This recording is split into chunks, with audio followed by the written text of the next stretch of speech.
I'm Sadie Witkowski, and you are listening to Carry the Two, a podcast from the Institute for Mathematical and Statistical Innovation, aka IMSI.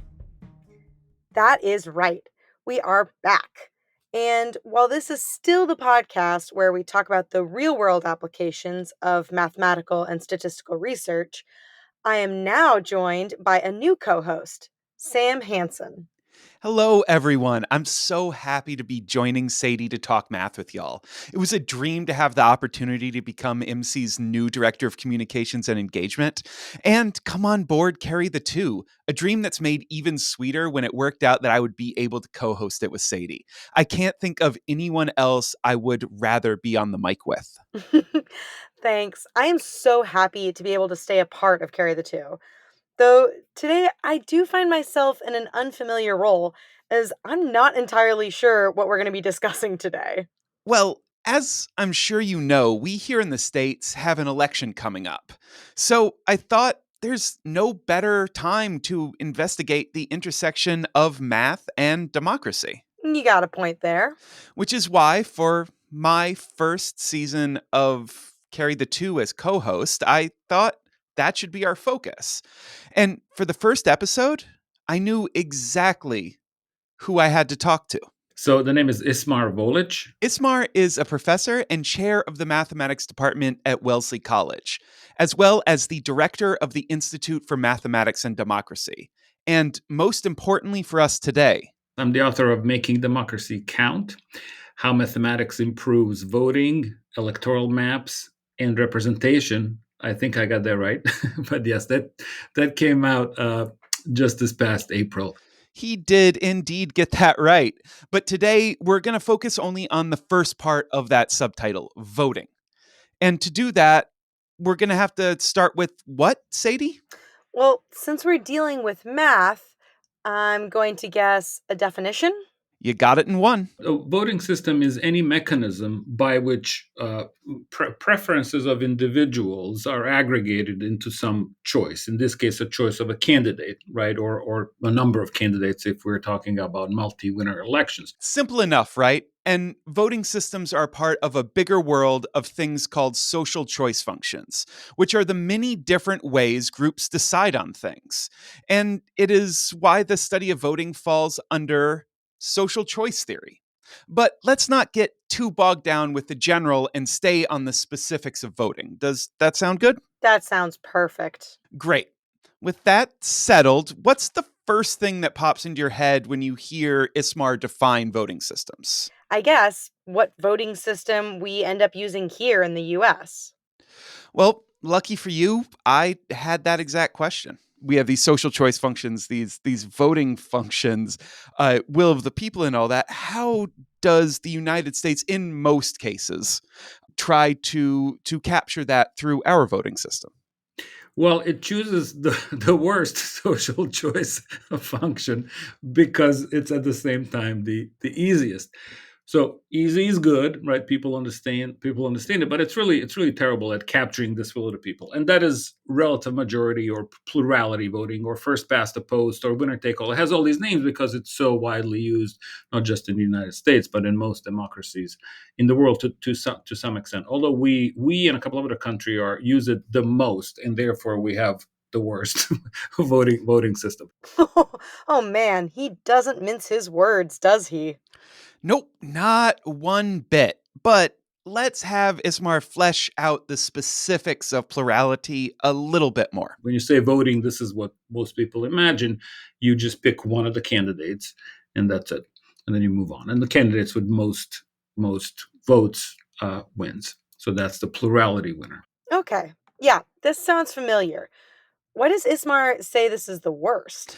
Well, he did end up wanting to expand that a little bit. And I should qualify the worst. When I say the worst voting system, I mean the voting system that's actually used out there.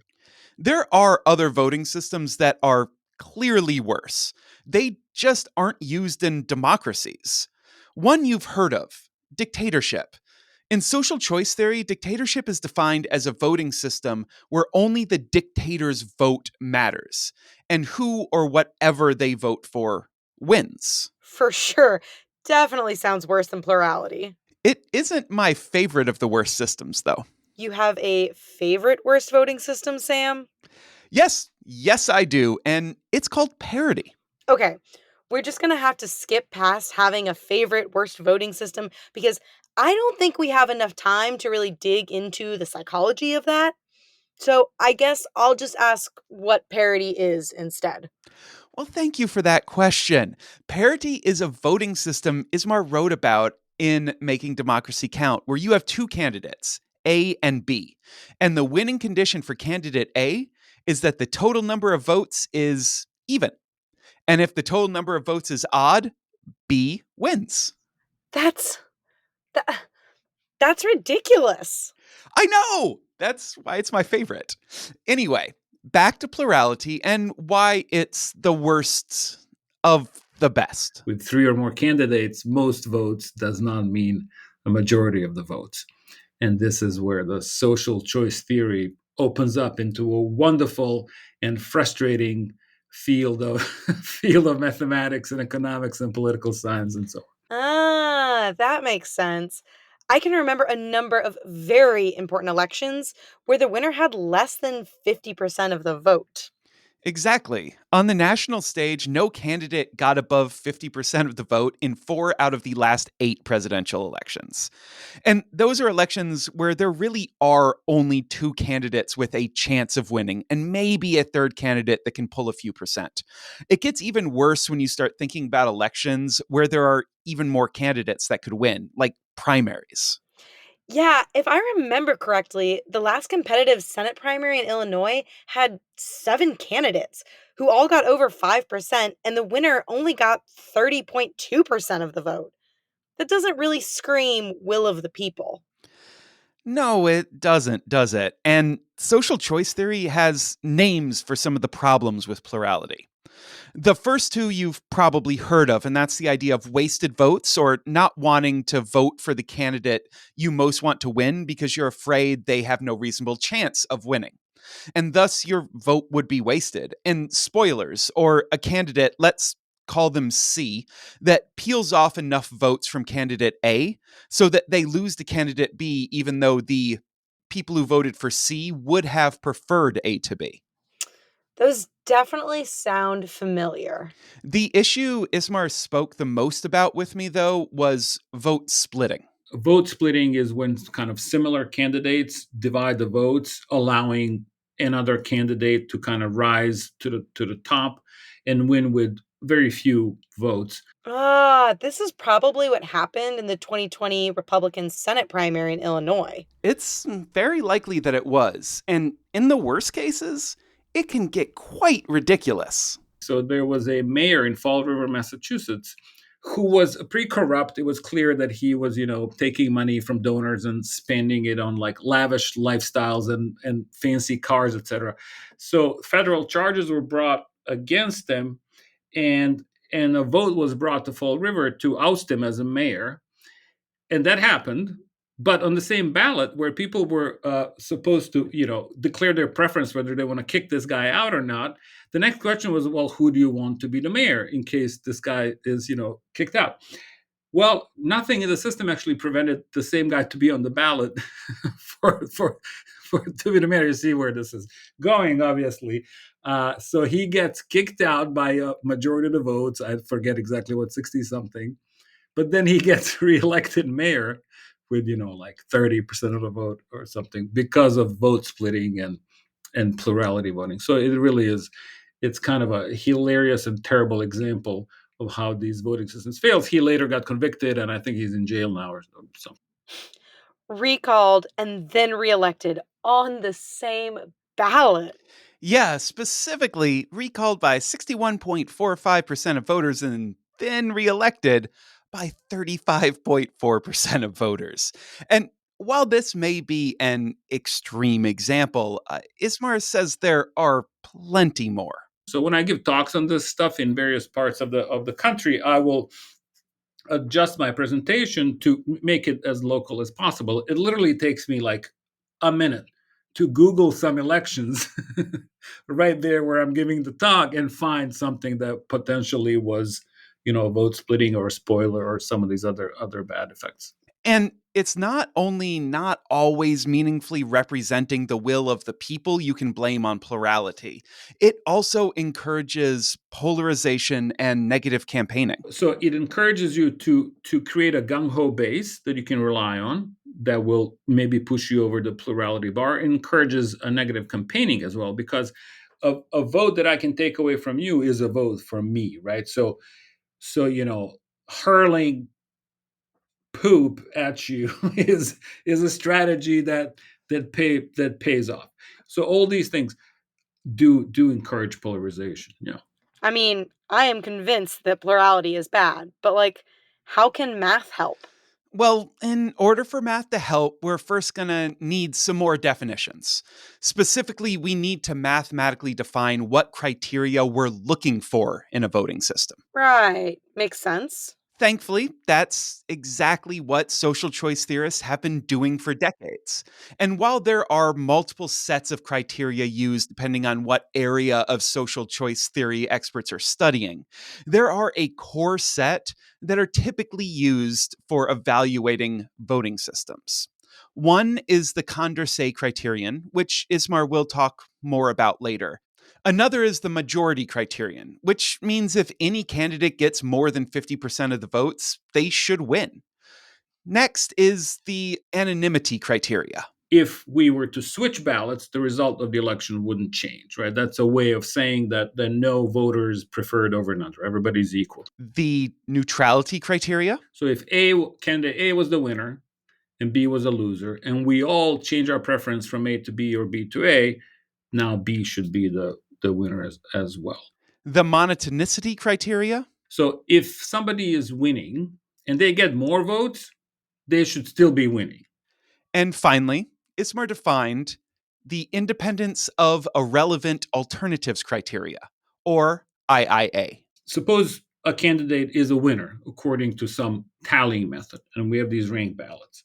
If you sort of switch things around, but do not mess with the position of the winner on any of the ballots, you might change some other things around. That shouldn't change the outcome. This should still be the winner. If you fail that, then you fail IIA, namely, you're not independent of irrelevant alternatives. You're depending on something that should be relevant. Sure, all those make sense, but it seems a little silly that we should have to check them. I mean, a winner getting more votes causing them to lose or messing around with the ordering of candidates below a winner shouldn't impact anything. Ismar agrees, kind of. I mean, it sounds dumb, of course, right? But it turns out not all voting systems actually satisfy this. So it's very, again, it's from an academic point of view, this is very cool, very exciting. There's something there that we want to dig into and figure out what's going on. But if you're trying to implement this in an actual democracy, you are just pissed. So, And these issues really do show up in the real world. For example, IIA failed in the 1995 figure skating world championships. so there was there's a women's world figure skate championship, and Michelle Kwan, I think, was like the US superstar at the time. She was a teen, she was young, 14 or something. And before she skated, there were these three other women who were placed first, second, and third. But then Michelle Kwan skated, came in fourth, but also the second and the third place flipped. What? That's what can happen if you don't choose your voting system carefully. I will say figure skating did change their voting system after that, but Michelle Kwan was again involved in an IIA issue in 2002 when she was in first ahead of Sarah Hughes until Arina Slutskaya skated, after which Hughes jumped up to first, Slutskaya got second, and Kwan tumbled to third. Skating again had to change their voting system after that. Well, across all of these, it's clearly hard to find a perfect voting system. So again, I ask, how can math help? Well, mathematics has proven that there is a best voting system for a very specific context. Oh, I'm sorry. What was that? There is a best voting system for a very specific context. Mm-hmm. And what is that context? When there's only two candidates, Ooh, that is rather specific. we have to take what we can get. That there is a best possible voting system for two candidates was proven in 1952 by Kenneth May, and the result is known as May's theorem. May's theorem says the absolute majority voting it will satisfy these three, and it's the only system that'll satisfy these three. So it is kind of an unequivocal kind of case closed situation where this is the voting system we should use. We shouldn't use dictatorship or parity. Of course, we know all these things, but to have a theorem that says yes, this is the one to use, that's great. And what about when there are more than two candidates? Okay, okay, I'm going to tell you, but I wanted to let Ismar share what he really thinks the big issue of plurality voting stems from. The main issue is that plurality just doesn't know enough about our preferences. We are saying so little that there is really little that math can do. And therefore, math can make a mistake, right? In sort of in the sense of representing us faithfully. And there are a couple of ways of gathering that information. One is these preferential, ordinal systems or cardinal systems. So ordinal systems ask you to rank the candidates, right? So typically in a plurality election, you say who your top choice is. But here you would say that, plus you would say who's your second choice, third, etc. And then math can do various things with that. And there are cardinal voting systems where you evaluate each candidate separately somehow. You don't pit them against each other, but you provide some information about each of them independent of the other one. So you might rank each candidate on a scale from 1 to 10 or something like that. And math can do a lot more with that as well. I needed to share that because for the rest of our conversation, we're going to be talking about ordinal voting. Why not cardinal? For a couple of reasons. One, because plurality alternatives, ordinal or preferential voting systems are much more commonly used in democracies, and therefore there's more data around their usage. And two, because Ismar feels rankings are just more instinctive. I think it's more natural for us to sort of rank things. You're rarely thinking about if you look at a menu in a restaurant, you're like, oh, I like, you're not giving salmon a score from 1 to 10, and like the pork chop a score from 1 to. You're like, oh, I like salmon better than pork chop. Right? So it's like your brain is. I think our brain more naturally goes to comparisons than individual isolated evaluations of each alternative. Well, I personally think salmon is a 5 and pork chops are an 8, but I understand his reasoning. And now I'm going to ask you one final time. For preferential voting systems with more than two candidates, how can math help? Well, And there's a theorem, famous theorem by Kenneth Arrow from 1952, I want to say, that says no ranked choice voting system will satisfy them all. What the hell, Sam? Are you telling me we went through all of that to tell me that math says no voting systems are good? hold on. Arrow's theorem didn't say that they were all bad, just that none could be perfect. Remember what Ismar said earlier about plurality not having enough data. If we are instead in this world where we're getting ballots with rankings back, we have more data. And any system that takes more information in is typically going to be a better system. Okay. What are some of these other systems? I thought you would never ask. The one you may have heard of is commonly called ranked choice voting or instant runoff. Oh, yeah, I've heard of that. It's used in like Maine, right? Yeah, Maine, as well as Alaska, New York City, many other municipalities. So, how exactly does it work? Well, instead of me, I'm just going to let Ismar explain. So instant runoff proceeds like this. If someone gets the majority of first place votes right at the beginning, that's the winner. So there's this agreement that if someone has the majority support, they should be the winner. So let's start with that kind of assumption. If not, then you look at the person with the least number of first place votes and basically eliminate them. You erase them from all the ballots. And then you retabulate. So what does that mean? So anyone who voted for the person who's now eliminated, their vote goes to the next person on their ballot. And now there's a shift, right? Some other people have gotten more first place votes because of this transfer. Now you count again. Does anyone now have a majority of first place votes? If yes, you're done, and if not, you repeat. Yeah, I mean, that makes sense. What are some others? Well, there's board account. Board account is actually maybe more natural for people to understand. You basically assign points, right? So anytime you are a candidate is ranked in the first place, they get the top number of points. If there are 5 candidates, you get 4 points for first place, 3 for second, 2, 1, 0.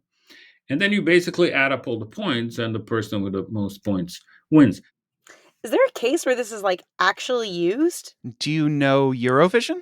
Oh, yeah. Well, Eurovision utilizes a board account system for voting, with professional and televoting from each country getting their own ballots, where their top 10 songs get 12 points, 10 points, 8 points, down to 1 for the 10th place. Oh, God. I'm just imagining Eurovision with plurality voting. What a mess that would be. Right? Though I did check and it wouldn't have moved Nemo out of first place this year. Probably a good thing because if it would have moved Bambi Thug into first place, I may have just become a plurality apologist. Wouldn't want that. Not at all, especially when Condorcet is out there. Condorcet. I don't remember seeing them in Eurovision. A bit before his time, but I would have loved to see what he came up with. Condorcet was a mathematician who had a lot to say about voting. Condorcet is cool from a mathematical point of view because what it does is it considers pairs of candidates and it just looks at how that pair did compared to one another. How many people have candidate A ranked over B versus B over A? And if more people have A over B, then A is the winner of that particular pairwise contest. Now you do that for all possible pairs, right? And if there's a candidate who wins all those head to head contests, they are the overall winner. Oh, wait. Didn't you mention Condorcet earlier when we were talking about the criteria for best voting systems? I did. And what the Condorcet criteria says is that if there is a Condorcet winner, then a voting system should identify that candidate as a winner. Condorcet sounds really great, especially since it breaks everything down to two-person elections, and then we know from May's theorem the best way to run those elections. But I know you're going to spoil it somehow, so just tell me what's wrong with it. Wrong with it? I wouldn't go that far, but it does have some issues. A couple are more minor, such as not always generating a winner or that it's computationally hard to compute, especially for elections with large numbers of candidates. But the real sticking point are the cycles. So there may not be this candidate who beats all other candidates. In fact, something worse can happen. It can happen with frequently enough that it becomes a problem. You could have what's called a Condorcet cycle, which is really for someone who's not whose brain is not used to this kind of mathematical sort of seemingly paradoxical behavior. The brain explodes. So what you could have is you could have 3 candidates A, B, and C, so that in a head-to-head contest, A beats B, B beats C, but then C beats A. Oh man, my brain is just doing some rock paper scissors weirdness. I need a better explanation than that. The reason why we have a hard time processing that is because we default to ourselves. We're rational individuals. If I like chocolate ice cream better than strawberry and strawberry better than vanilla, then by transitivity, right, you would expect that I like whatever I said first. Chocolate. Forget the chocolate to whatever I said last, vanilla. You expect that. But groups as entities are not rational in this sense of the word. Again, this is something that's academically very cool, interesting, but very frustrating in practice. Sadie, can you remember the names of the problems that we identified with plurality voting earlier? Yeah, I'm up for the challenge. We had wasted votes, vote splitting, spoilers, polarization, and negative campaigning. That's right. And while Arrow proved that none of the ordinal voting systems we just discussed can meet all the mathematical criteria, they do all help with those issues. For example, let's think about polarization, vote splitting, and spoilers in the context of instant runoff. So what happens for highly polarizing extreme candidates, you'll have the gung ho base that'll put them on top of ranked ballots, but then everybody else will put them at the bottom. And once this iterative process of elimination and shifts in votes happens, they're on the bottom for most ballots. They don't really advance up to the top. Somebody else is bubbling up to the top, eventually overtaking the base that's voted for them. So this is why the system eliminates spoilers, eliminates vote splitting. And is this true for the other ranked systems as well? It is. For Borda, while a strong base gets you a bunch of max point ballots, if you are polarizing, many of the rest may give you no points at all. And in Condorcet, being on top of a small amount of ballots does you no good if you're in the bottom half of the rest. Well, that's great. I mean, these systems aren't perfect, but I can see why they're much better than what we're currently using. So, how are you going to ruin this now? What do you mean? Why do you think I'm going to ruin this? Hmm. Well, okay, sure, you're right. I do have one other thing to bring up. So far, we have been making a huge assumption What is that? that voters are being honest, and that's just not something we should assume. Strategic voting just means, or dishonest voting just means, you are not voting your true preference. You have some end goal in mind, and you're marking something different than your true opinion. In a way, we've already talked about strategic voting, such as when a voter doesn't vote for their true preference in a plurality system because of fear of a wasted vote. That's strategic voting. Okay. And I really, really did not want to ask this again, but how can math help? Um. uh, Oh no, we've got some impossibility theorem, don't we? yep. This is the Gibbard-Satterthwaite theorem, which says that, again, we're talking about ranked voting system. There is no strategy proof ranked voting system. All the ranked voting system are susceptible to strategic voting. And experts who really understand the guts of this theorem, I'm not one of them, say this is the really truly the kind of the deepest, the hardest theorem in social choice theory. Um, Arrow's theorem is what people know, but Gibbard-Satterthwaite is what people who know say is that's the real stuff. Great. So there are no perfect or strategy proof voting systems. Nope. But there is a bright side. It's not as much danger with large voting systems. Like when we vote for president, 150 million people voting, and if we did say ranked choice, like if I strategically try to flip two candidates this way, that way, it's not going to make. It would have to be a concerted effort of like a few million of us doing exactly the right thing to influence the outcome of the election. Okay, that's good to hear. Right? But do watch out if the chair of a small committee you're on changes the election system right before a vote. They could be trying to strategically influence the result. Oh, I'll be sure to keep my eye out for that. Good. Good. And now I think we finally have the background we need to ask our final question. And what is that question? You know what?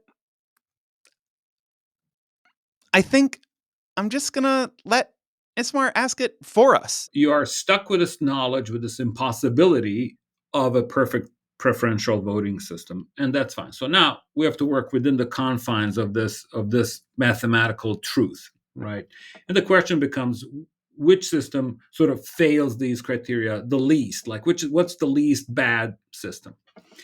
And that is a question that it has been living in the academic world for 70 years and is still very much alive. So that's it.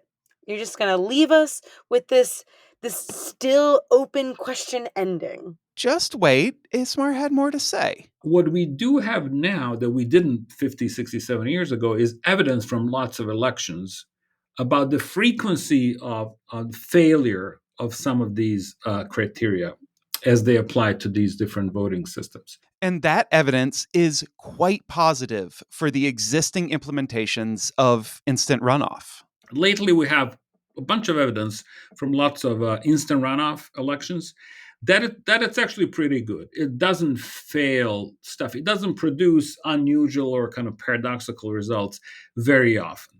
So probability is very low that you will see something weird happening in an instant runoff election. So that's given us a little bit of a boost, a sort of new wings to unite behind the instant runoff voting. So is Ismar advocating instant runoff as to like where we should move? He is, and he makes it very clear in his book that instant runoff is his preferred system.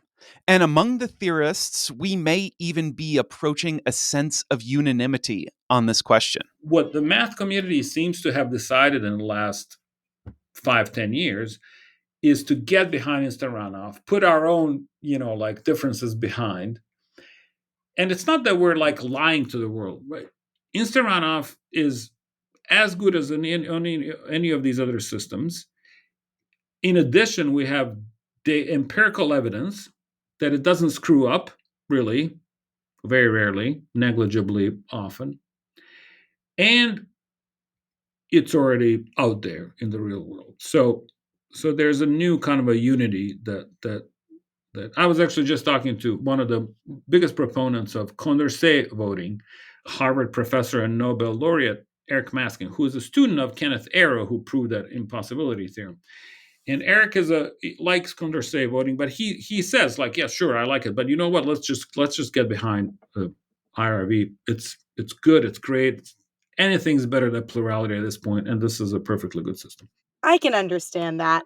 After all of this, anything that's not plurality does seem like the best way forward. As long as it isn't parity. Ugh, fair.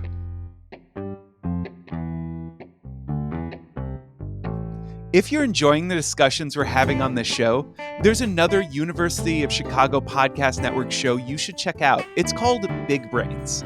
Big Brains brings you the stories behind the pivotal scientific breakthroughs and research that are reshaping our world.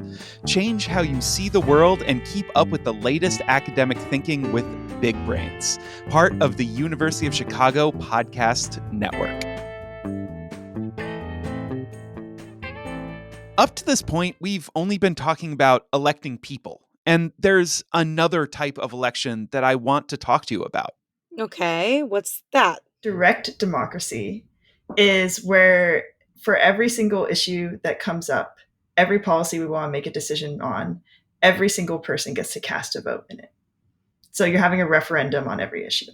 All right, so who is that? I'll let her introduce herself. My name is Victoria Mooers, and I'm a PhD student in economics at Columbia University. So direct democracy are ballot measures, like the proposals we're always hearing about from California. Ballot measures or referendums are a type of direct democracy where, for very specific, important topics, it's put to the whole electorate.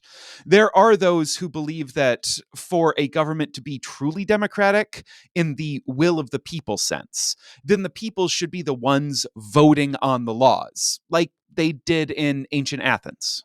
Yeah, like a classic thumbs up, thumbs down majority vote for every law. Yeah, with or without the ability for people to abstain depending on who you ask. And when you think about it, this makes some sense, at least from a mathematical sense. I mean, it does take away the question of voting systems. With just yes or no choices, we know thanks to May's theorem that the majority vote is the way to go.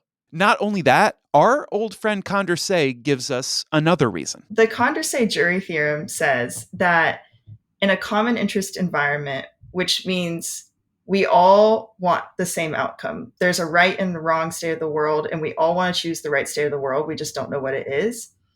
In that environment, as long as everyone's information is at least as good as random, then as the number of voters grows large, the probability that we choose the right state of the world when we vote with majority voting approaches one. Okay, I think I'm going to need you to break this down a little bit for me. Yeah, there's a lot there. First, in the case of the jury theorem, it's important to know that Condorcet was thinking about situations with a true false or right wrong binary choice. So, with that said, what the theorem is really saying is that as long as people have more than a 50% chance of choosing the right answer to a question, getting a lot of people into a room and taking their majority answer on the question gives you a really, really good chance of getting it right. Okay, I think I get it. Let me give it a try. Um, Using the word jury from the title, a jury with more people is likely to reach the correct guilty verdict. Exactly. And when it comes to voting, What Condorcet's jury theorem really gives us is that direct democracy or majority voting is very, very strong. It's very effective at choosing the right outcome.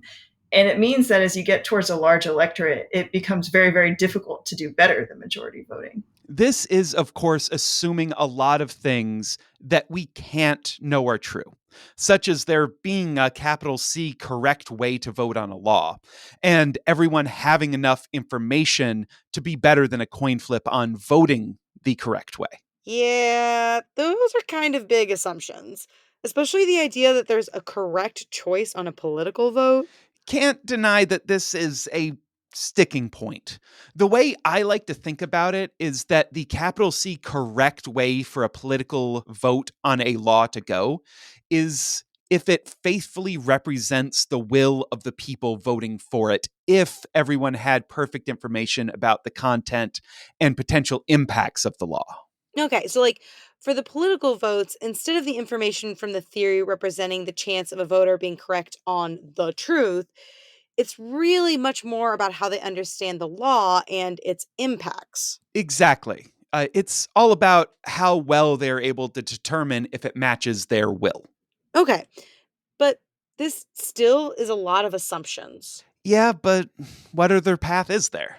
Okay, that's a trap. That sounds like a leading question, but I'm going to bite anyway. What about limiting the vote to just those who think we have the best information? Have you been reading ahead? Because that's exactly what some people have suggested. It's a method called liquid democracy. So, liquid democracy, it's trying to be the golden medium between direct democracy and representative democracy. Everybody has the chance to vote on every issue, but now people also have the chance to delegate their vote on a given issue to a person of their choice. Meaning, if you think your information is not up to snuff, you can assign your vote to someone who you think has more or better info.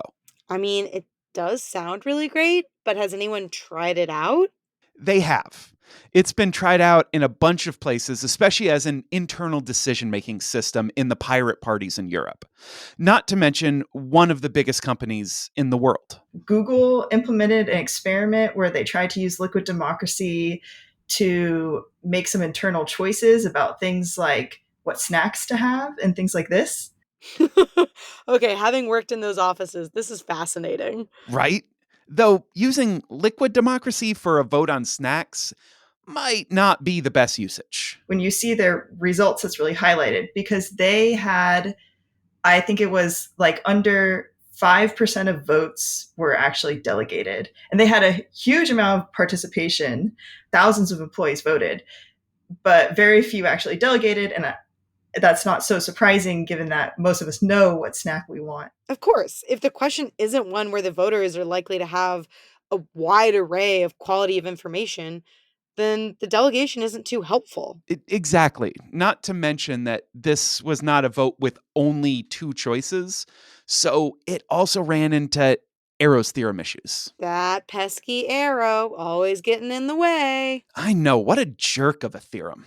But going back to our ideal world, where there are only two choices and a correct answer, Victoria and her collaborators were able to show that liquid democracy can be better than a full electorate direct vote. In this world, there does exist an equilibrium in which delegation does better than majority voting. When Victoria says in this world, she means in the model she and her collaborators created. And as it said, all models are wrong, but some are useful. And what this useful model says is that if you know how likely the information that voters have is right, then there is a threshold value where people whose information is worse than that threshold value should delegate to an expert with better information. So, say I exist in this world of the model, and I somehow know that my information is only like 65% likely to be right, and the threshold value for a specific election is 75%, then I should delegate. Right, except those thresholds are probably too high. We find that the threshold is kind of surprisingly low, at least by our intuition. And it means that in order for delegation to improve over majority voting, it's important that people don't delegate too much. But why? To me, it would seem that the more people who delegate to high information voters, the more likely the vote would come out correct. That's my intuition too. So I asked Victoria about it. Many of those people say, oh, my signal had a pretty low chance of being right. Let me give it to this expert. That expert's only pulling one signal, but suddenly they have all this voting weight from everyone that delegated to them. So you're putting a lot of weight on this one signal that it isn't actually as likely to be right as the combined everyone else's signals.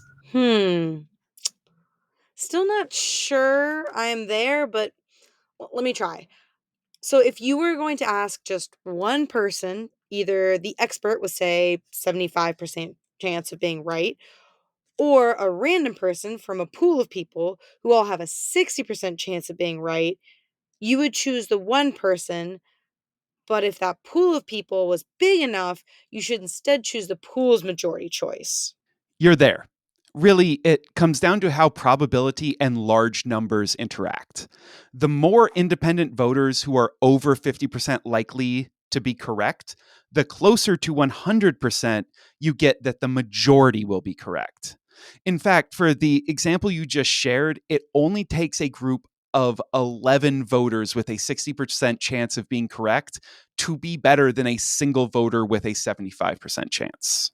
Only 11? That is much fewer than I expected. Me too, which is exactly why it's important for people not to delegate too much in liquid democracy. I mean, for sure.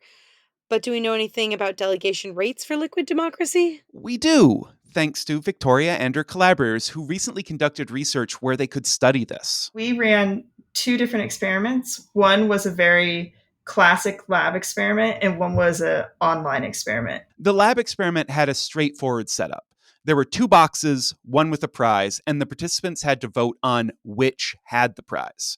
Before they voted, they were all given information about which box had the prize, as well as how reliable that information was, as well as how reliable the information of the expert that they could delegate to was. And they found. So in this experiment, we find that people really have a tendency to delegate too often.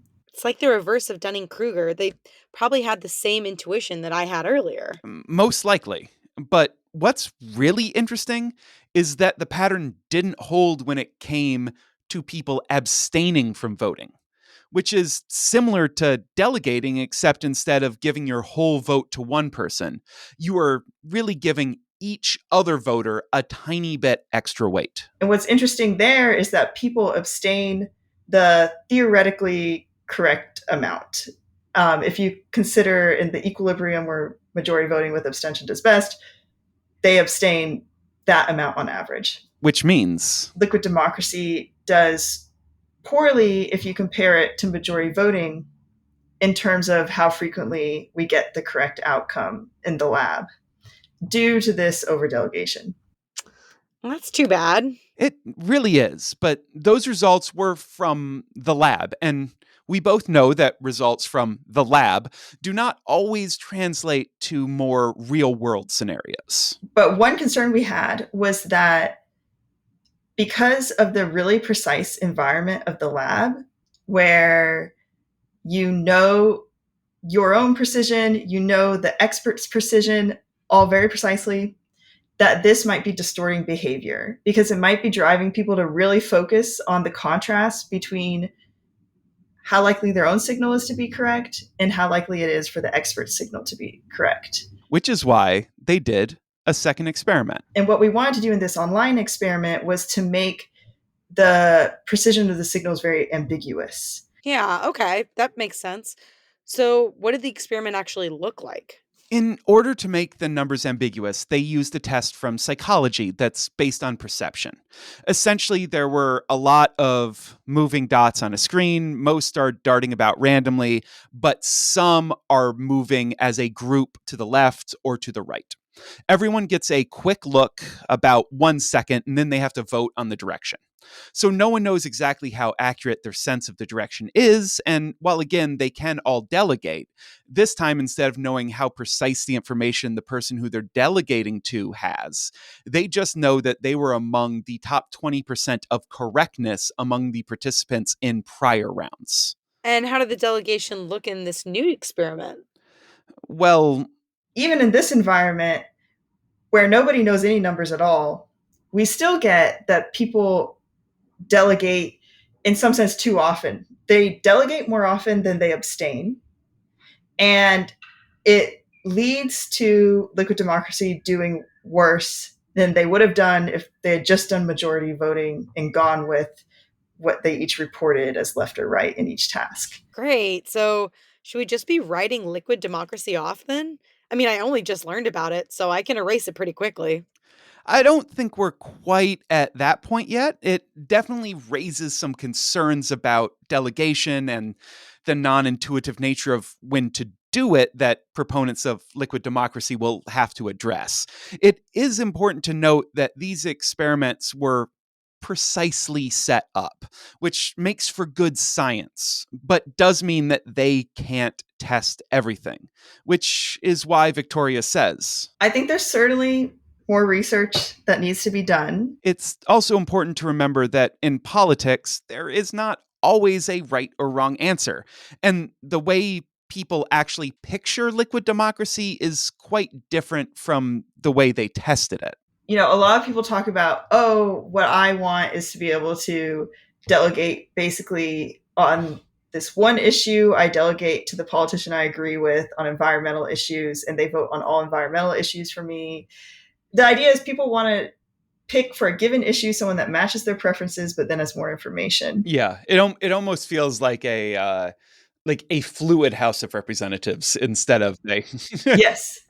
I think that's how a lot of people would envision it. Yeah. Exactly. That's just the sort of thing I was picturing. I could vote on the bills that I thought were so vital that I had read and researched them. But for the rest, I could choose a delegate depending on who I trusted for that topic. Me too. I even sort of imagine in a liquid democracy that there would be people who end up as a new profession who sort of serve as professional delegates who read all the bills and have known ideologies. Except instead of electing them and they get to have our vote delegated to them for the length of their term, we can give and take it freely. Yeah, I mean, that sounds quite good, except for one thing. What's that? Yeah, how are they getting paid? Oh, I'll get back to you on that. All of that said, I won't hide that I find liquid democracy to be a very intriguing possible path for how governments could be run in the future. The arguments from its proponents that it could increase public participation in the democratic process, as well as responsibility and cooperation with respect to public works, are quite convincing to me. But I really hope that the research Victoria says is needed happens, because the results she helped find have made me a lot less bullish than I used to be. There's many other reasons people might argue for liquid democracy, but the informational grounds that are often one of the first reasons it's pushed, we have reason to be a little concerned about that. Yeah, hopefully that research that Victoria needs actually happens and it can provide more clarity.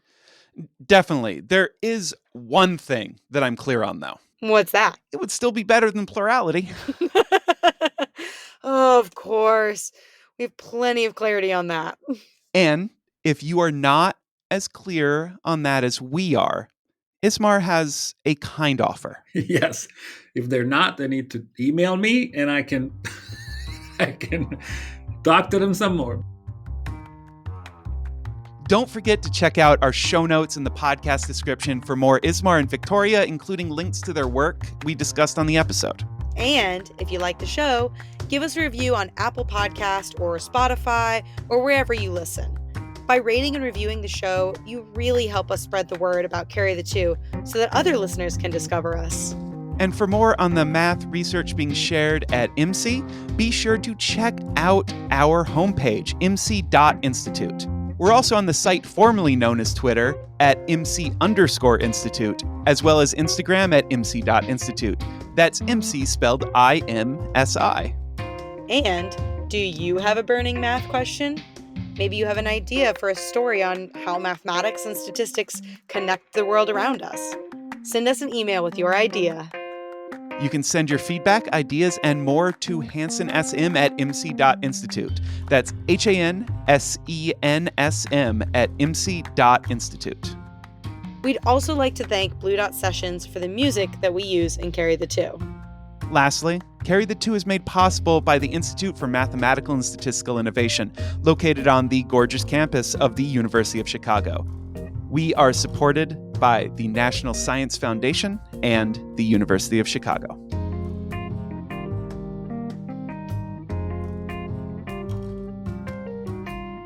Another is the Majoria. Masks of Majoria criteria. Yep. Sorry, I'm done.